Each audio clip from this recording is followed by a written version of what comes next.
Labour ക്യാമ്പിലെ തീപിടുത്തത്തിൽ മരിച്ചവരുടെ കുടുംബത്തിന് $15,000 ധനസഹായം പ്രഖ്യാപിച്ച് കുവൈത്ത് സർക്കാർ. ഏകദേശം 12,50,000 രൂപ വീതമാണ് കുടുംബങ്ങൾക്ക് ലഭിക്കുക. എംബസി വഴി തുക വിതരണം ചെയ്യും. കുവൈറ്റിലെ മംഗഫിൽ 25 മലയാളികൾ ഉൾപ്പെടെ 49 പേരുടെ മരണത്തിനിടയാക്കിയ സംഭവത്തിൽ മരിച്ചവരുടെ കുടുംബത്തിന് $15,000, അതായത് ഏകദേശം 12,50,000 രൂപ വീതം സഹായധനമായി നൽകാൻ കുവൈറ്റ് സർക്കാർ തീരുമാനിച്ചു.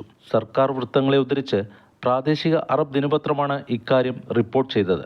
ഈ തുക മരണമടഞ്ഞ രാജ്യക്കാരുടെ എംബസികൾ വഴിയാവും വിതരണം ചെയ്യുക.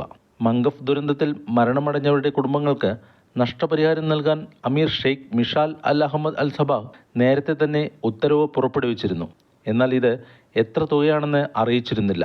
അതേസമയം അപകടത്തിൽ ജീവൻ നഷ്ടമായവർക്ക് 2 ലക്ഷം രൂപ വീതം നൽകുമെന്ന് ഇന്ത്യൻ വിദേശകാര്യ മന്ത്രാലയം അറിയിച്ചിരുന്നു. തുടർന്ന് കേരള സർക്കാർ ജീവൻ നഷ്ടമായവർക്ക് 5 ലക്ഷം രൂപ വീതം നൽകുമെന്നും അപകടം സംഭവിച്ചവർക്ക് 2 ലക്ഷം രൂപയും പ്രഖ്യാപിച്ചിരുന്നു.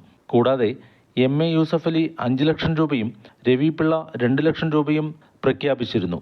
അപകടത്തിൽ ജീവൻ നഷ്ടമായവരുടെ ഓരോ കുടുംബത്തിനും അടിയന്തര സഹായമായി 8 ലക്ഷം രൂപ വീതം NBTC മാനേജ്മെന്റ് നൽകി വരുന്നുണ്ട്. ബാക്കി തുകകൾ നടപടിക്രമങ്ങൾ പൂർത്തിയാകുന്നതിനനുസരിച്ച് നൽകി തുടങ്ങുമെന്നും NBTC മാനേജ്മെന്റ് അറിയിച്ചു. ഗിരീഷ് ഒറ്റപ്പാലം, 24 കുവൈറ്റ്.